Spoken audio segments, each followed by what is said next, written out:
Hey, what's up, ADPI? Mark Jonsich here. Decided not to bust out all the studio equipment, just wanted to do a quick video though still, because this is a very exciting thing that I'm doing and I wanted to share it because maybe it's something you can get into doing, and that is investing in assisted living facilities or personal care homes. Basically, the perfect intersection of real estate investing and healthcare, right? Those two worlds collide in a way that serves the elderly, disabled, memory care, and sometimes even like disabled veterans too. I'm thinking about maybe taking that path down the road. We talk about real estate being kind of like giving back and serving as well, because you're providing affordable housing, clean, safe, good housing. Well, this is kind of like taking it even further, where you're helping and serving in an extra way, right, from a healthcare perspective. Anyway, it just so happens because it's so needed, it's also a very lucrative thing for the investors to do. And it's lucrative not because you're, scamming or misusing or whatever. I think a lot of people have this misconception, like, well, if it's very profitable, then maybe, you're doing the wrong thing, or, something like that. On the contrary, it's profitable because it's profitable if you do it right. If you do it wrong, it can be absolutely devastating, right? I think that's how like all business works. That's how all real estate works. That's how everything works. Like, the higher risk, the more liability, the more reward. But then also any little slip up can just tank your operation. And so that's just how it works. But here's what we just ended up doing. Here's what me and my family just ended up investing in. We got a 40-bed assisted living facility just outside of Georgia, in one of the hottest markets there, in a downtown area, in one of the secondary markets, and it's awesome. And we got it at a discount. We got it for like 4.4, and it appraised at 5.6. Okay, so awesome day one return. Like day one, in addition to the down payment we ended up with an extra $1.2 million in equity. That's awesome. We partnered with an amazing administrator team. The lead there is actually a vet as well, and they are really good at the healthcare industry. They know it in and out, and so they're going to help manage the whole dang operation.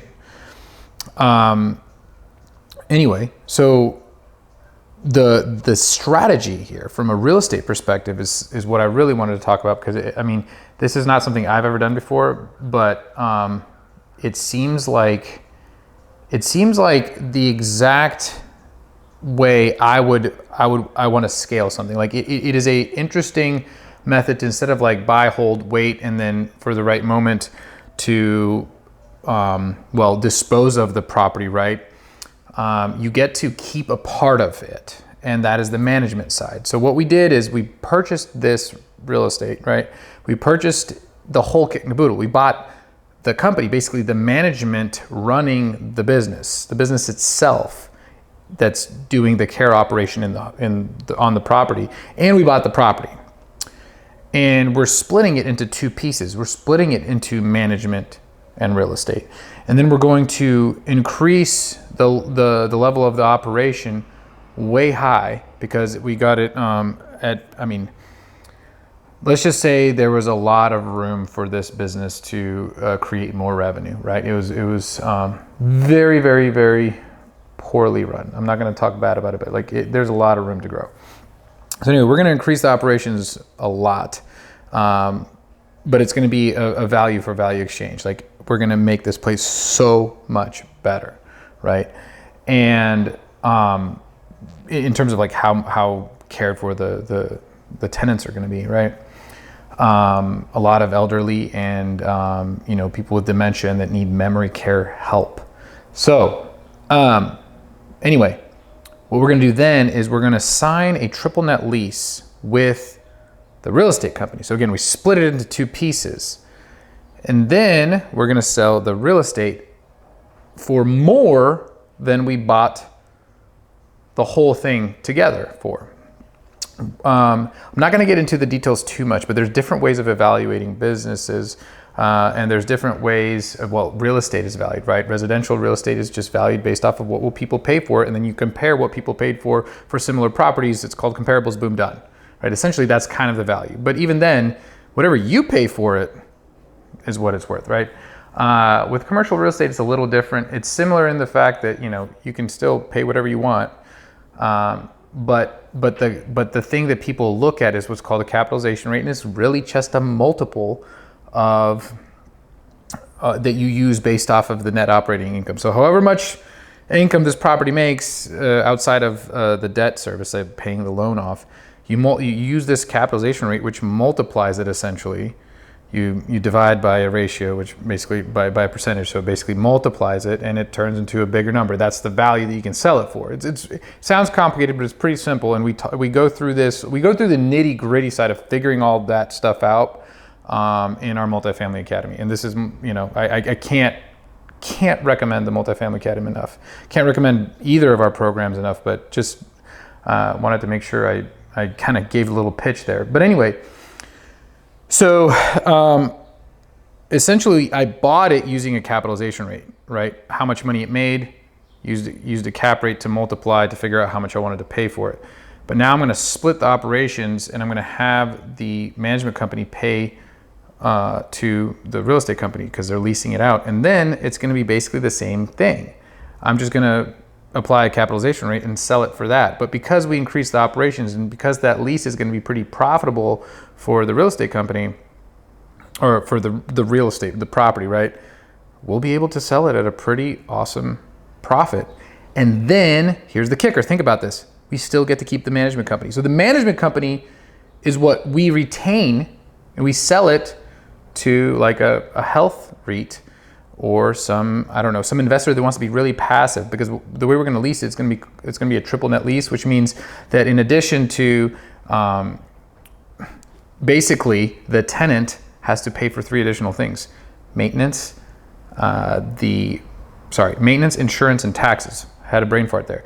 So for that reason, really it becomes such a passive asset. So for those investors that want to buy the real estate and not deal with the insurance, taxes, and maintenance and any of that, like literally it's kind of like a Walgreens. Those that own the real estate of a Walgreens, they just pass it off to the operator and they don't touch anything. They just have to pay, they make income, they make the revenue, right? The rent gets paid, they pay their real estate loan, and they're done.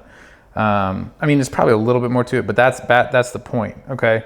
So we're going to find an investor that's willing to pay a premium for that passive opportunity. People are willing to pay good money to have a passive investment. And real estate is such a stable passive investment. We'll have like a 10 or like a 15-year lease on it, so they know that it's a good long-term hold, and it'll bring their investors good, stable returns for at least 15 years. So, and then when we retain that capital, that money, we'll just rinse and repeat. We'll go get the next property, and then do the same thing. We'll hopefully get it as a as a package deal, split it into 2. Sell the real estate after it's all repositioned and renovated and done and operations are where they need to be. Rinse and repeat, and basically scale our management company that way. And then maybe keep the real estate that we want. Who knows?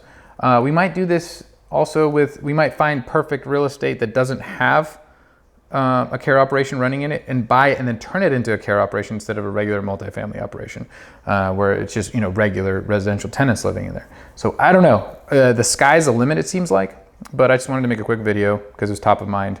And again, Mark Jancic from ADPI. If you haven't heard of us, we basically just live and breathe teaching real estate investing to military families.